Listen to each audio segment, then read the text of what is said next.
இன்னைக்கு வந்து என்ன பார்க்க போறோம்னா, நேத்து பார்த்த வீடியோல பார்ட் 2 வீடியோ தான்.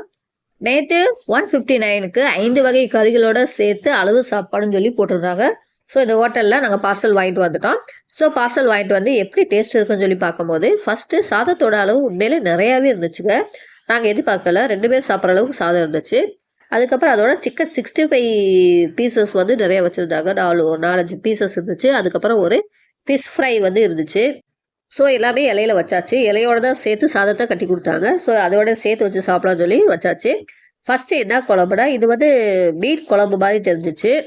ஸோ ஃபர்ஸ்ட்டு மீன் குழம்ப டேஸ்ட் பண்ணி பார்க்கலாம். ஸோ வந்து மீன் துண்டுனா இல்லை, அதுக்கு பதிலாக தான் நமக்கு ஃபிஷ் ஃப்ரை வந்து கொடுத்துருந்தாங்க. ஸோ அந்த சாதத்தோட ஃபிஷ் ஃப்ரை சேர்த்து சாப்பிட்டேன். ஃபிஷ் ஃப்ரை வந்து கொஞ்சம் ஹார்டாக தான் இருந்துச்சு. டேஸ்ட் வந்து ரொம்ப ஆவரேஜாக இருந்துச்சு மீன் குழம்பு. அடுத்து வந்து என்னென்னா சிக்கன் குழம்பு. சிக்கன் குழம்புல பீசஸ்லாம் இருந்துச்சு. ஒரு பீஸ் இருந்துச்சு. திக்காவே இருந்துச்சு. ஸோ இப்போ வந்து நம்ம சிக்கன் குழம்பு சாப்பிடலாம். சிக்கன் குழம்போட சேர்த்து அந்த சிக்கன் பீஸு சாப்பிடும்போது டேஸ்ட்டாகவே இருந்துச்சு. உண்மையிலே சிக்கன் குழம்பு டேஸ்ட்டாக இருந்துச்சு. பட் ரொம்ப காரமாக இருந்துச்சு. அடுத்து வந்து என்னென்னா எக்கு தான். எக்கு கிரேவியோடு இருக்குன்னு நினச்சேன். பட் கிரேவி ரொம்ப கம்மியாக இருந்துச்சு.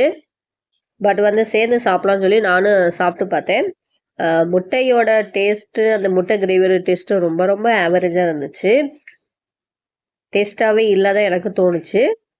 அதுக்கப்புறம் லாஸ்ட்டு என்ன குழம்பு கொடுத்துருந்தாங்கன்னா, குடல் குழம்பு.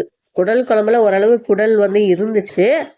ஸோ அதையும் டேஸ்ட் பண்ணி பார்க்கலான்னு சொல்லி அதையும் போட்டு சாப்பிட்டு பார்த்தோம்.